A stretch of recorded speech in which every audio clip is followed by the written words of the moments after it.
Welcome to another episode of Hawke Talks.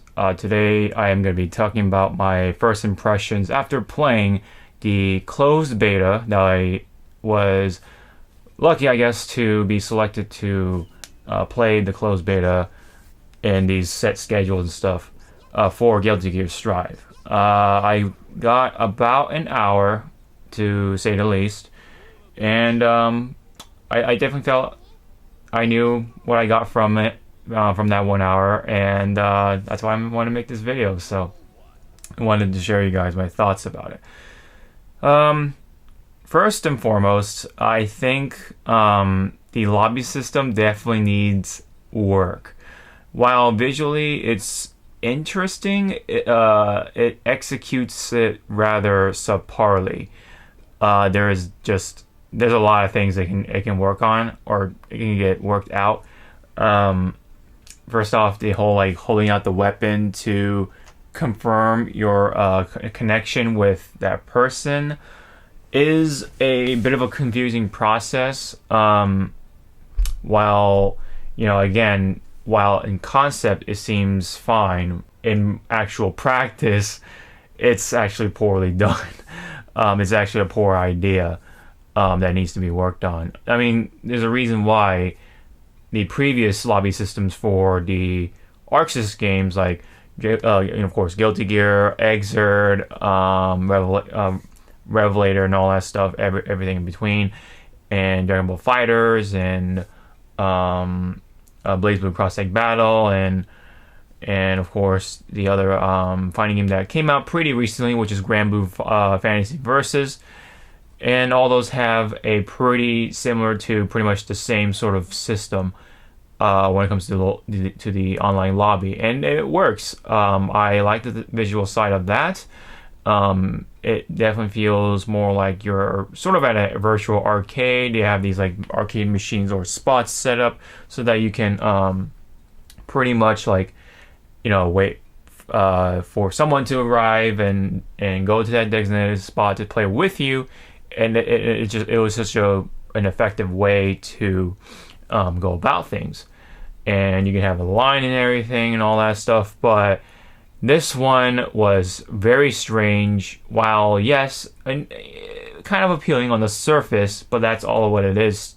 At the end of the day, with the Nidhogg sort of look to it, the 8-bit sort of format. And you're actually like a hotel lobby, like a literal lobby, and you're holding out a weapon, and you're trying to connect with another person by having their weapon out, and it's kind of just confusing, and you're not really sure if you're actually connecting or not. But surely enough, you do. And but when it gets to the game itself, visually it looks absolutely beautiful. It's just night and day. And being able to see that on my TV screen, it was absolutely beautiful for the characters to see them move and animate and do their intros and outros and whatever. All that stuff is super, super gorgeous, stylish, and that's where pretty much that's one of the highlights for this experience. Gameplay is a little bit of a mixed bag for me. While it does play like any other Guilty Gear for the most part, in my opinion.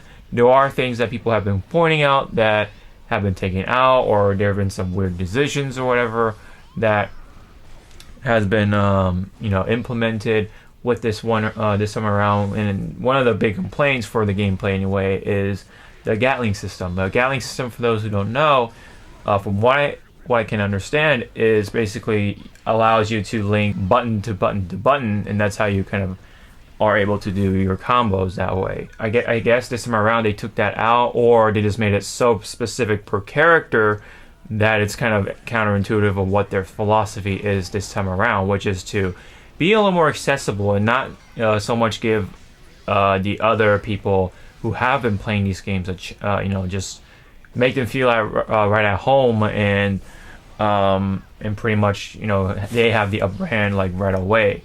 So that's why I guess Daisuke wanted to the pretty much the band behind the project wanted to take things differently this time around. And the end result is just, I don't know, it just really doesn't seem like there are any huge differences. The only difference is that I was able to kind of pick up on was just all or mostly visual. And of course, there are a lot of counter hits to be had between myself and the opponent. So that was kind of annoying too, but that is the nature of, that's probably going to be the nature of Guilty Gear in the beginning, where we're just like to kind of just play around with a lot of buttons and attacks, and we're just going to keep, with punishing each other while not really taking it to that next step, you know what I mean? While we're still trying to learn the game itself. So that's like a minor complaint. That's not the biggest issue. Just kind of just pointing that out. Really, it's like an observation. I guess one of the big problems too is, well, like I said, with the visual side of things, when it comes to the UI, the HUD, the heads-up display, or however you want to call it, the whole placement with where a lot of your information is, where like your character portrait, the burst meter. I think that around it is not tension, but something else. I forget what it was called. It was like risk or something. Pretty much, it's kind of like a guard meter for other games. They have had this mechanic implemented in some way in some other games. I know CVS2 kind of has that, but except it's a guard meter, which makes you kind of give you a warning that your shield or your guard is about to break. Basically, kind of like that here, but I don't want to say it's exactly the same. But anyway. All that information, or most of that information, is following the health bar that you have, and as you lose health, it moves around or move inward towards 0. So while I do understand where that whole sort of concept came from, the idea, the intentions of that idea, I understand where that's coming from. But practically, at the end of things, the end result is that it's confusing, and things should just always be in that one spot, and they always have been for a reason. We've come to kind of gotten used to the whole, or grown into having all the information kind of just still. I mean, in general, like video games don't really have sort of this mobile sort of information kind of just flying around, other than some damage counters and such other information. But when it comes to like health and the basic, essential information that you need for your character, that's always should be in the same place. And unfortunately, this idea, at the end of things, I think it should go. I think it definitely should go. I just play it safe and just go back to what things were, unfortunately. But really, if there is going to be a compromise, if there has to be a compromise, I would definitely make it bigger. Some of the font and even like the player name, like it gets washed out in the environment or the stage, so you can't really tell who's playing when you're spectating. At least from what I can see. Our names were just really hard to see. So yeah, the UI is pretty hectic, to say the least. The tension bar on the bottom, that's okay because it's on the bottom, it's not moving or anything, and that's that. So like the information that goes along with the health bar, that has to change. That has to definitely be visually different, to say the least, or just go back to where it was, which is just stationary and not move at all according to the amount of health that you have. So yeah, the UI definitely needs work. Now, when it comes to the actual fighting itself, the one big complaint is, the big damage. It just makes things feel cheap. A lot of people have this sort of a similar opinion anyway, but I just feel like, you can pretty much die in just like a couple hits, you know what I mean? Especially depending on who you pick. So let's say you pick Potemkin and you do his command grab, and that can dish out at least 50% of damage, which is crazy. So pretty much, potentially, if you land a couple of those, you win that round like instantly. But of course, even then, like a lot of people or a number of characters have very high damaging combos. It's just ridiculous without having to spend little little meter or resources at all, it kind of just like really shortens the engagement. It really kind of ironically wears off the attention because of how rambunctious the damage is and how fast things can go by. I'm pretty sure that's going to get changed. That can really change. That's like the first thing, or one of the first things that will change within the next beta or whatever testing that they'll have later on. I'm pretty sure the final game isn't going to come out anytime soon. Probably within the fall at the latest, or even early next year. Even I wouldn't be surprised if that was the case. But the damage is definitely something that should be looked at, in my opinion. Now, some people may say, "Oh, keep the damage," blah blah blah. But I personally don't agree with that. And this is coming from someone who has played the game or the beta, so that's just my 2 cents about it. I think they should do something about that damage. If you can spend some resources and do 50% with one combo, then it's a little more fair. You're spending something and you still dish out a pretty good amount of damage still. But really without anything, one good counter hit and then, there's like ridiculous amount of damage. So, that's just my thoughts on that part. But really, overall, of course, the online netcode is different. This is just still the delayed based netcode that has been around for the previous ArcSys games, and so and by the time the final product comes out, they will implement the rollback netcode. I hope to God that is the high quality or higher quality rollback netcode that we're looking forward to. Unlike, let's say, Street Fighter V, they try to implement their own rollback netcode, and look at how that turned out. Especially from the beginning. And people complain that for a very long time, and it's still pretty rocky, let's just say the least. So hopefully this implementation of, or this take on the rollback netcode is a good one, and that will help with the Guilty Gear Strive experience. But overall, not much to say about the other characters. I only played May. I didn't play Potemkin because it's just like, it was a bit much. I couldn't enjoy the other experiences that led to the fighting and stuff like that. So and also the lack of a training mode. I couldn't get myself familiar with May for this iteration or title. So I got bopped and I just really couldn't do anything. I mean, I just threw out some hits. I threw out some dolphins, but really that's pretty much all I could do. And that's that it couldn't.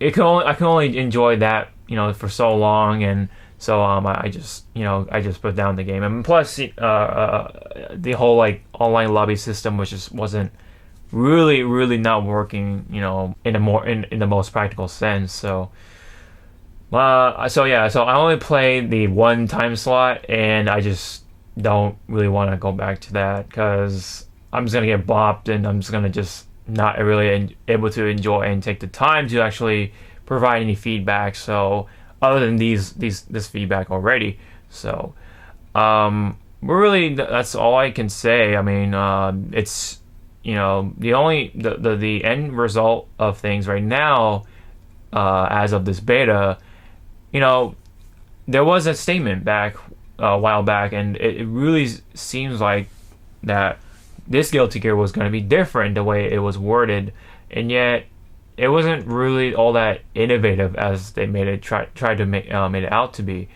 It just more or less is kind of like Guilty Gear, but isn't for the hardcore. So it's really hard to say. It's just hard to say who it's really for. Is it really for the beginners? Is it really for the Guilty Gear players? So that's just pretty much my utmost thoughts about the beta overall. So that's pretty much all I gotta say before. My wish is just that keep the pixel art and all, but make it nice. Like not like 8-bit style, but like more like Marvel vs. Capcom sort of quality on the so in those terms of pixel art or sprites.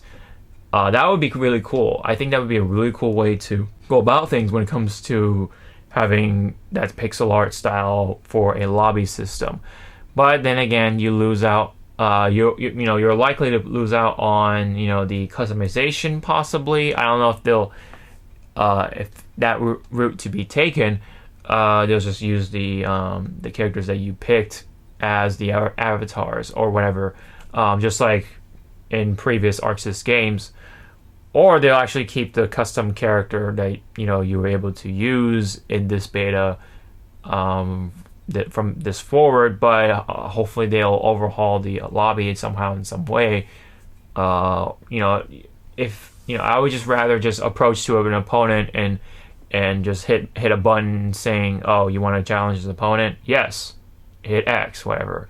I don't want to have to like hold out a weapon and do all this doohickey stuff, and also this system seems to be really flawed, because when you have a bunch of people in this one room and you like bunch up in this one spot, it gets really confusing and hard to pinpoint and pick out an opponent that you want to fight within that cluster of people.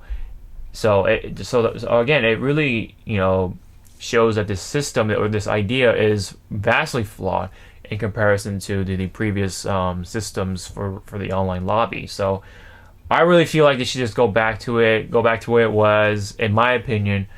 As much as it would kind of suck to see that sort of art style pixels, kind of kick the bucket. But with the way it is right now, definitely that should not happen. It should just have these designated spots at least.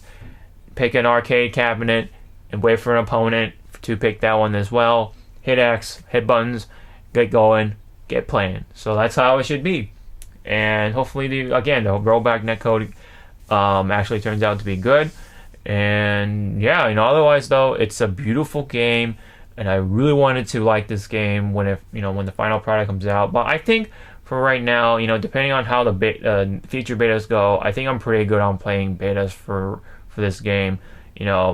I got the gist of it, and I'm just gonna wait on the final product. I don't want to be, kind of just frustrated with the common beta experiences when it comes to fighting games. And unless there's an open beta and my friends are playing it, and then I'll join them. I'm not gonna play some randos and get bopped, and I can only join it so much. So. But anyways, that's just the my first impressions, or that's just my experience and thoughts about the Guilty Gear Strive beta, the closed beta that I was able to get into. So, I did what I could, and that's all I got. So, if you guys have any questions or any comments about Guilty Gear Strive, and if you were able to get in the closed beta, share your experiences in the comment section below. I love to hear them, especially if we have anything different. If you like the damage, if you like if this or that or whatever, if you like the lobby system but with just some tinkering, anything like that, leave me down below. I always welcome different perspectives, and it's just always interesting to see what people have to say about it. So anyways, don't forget to so like, comment, subscribe, and really helps out. Really appreciate it, guys. And don't forget to check out my Twitter and Twitch and all that stuff. That will be in the description below. And so this has been my first impressions on Guilty Gear Strive, and with yours truly, Sean. So thank you guys so much. I'll see you guys in the next video. Sean out.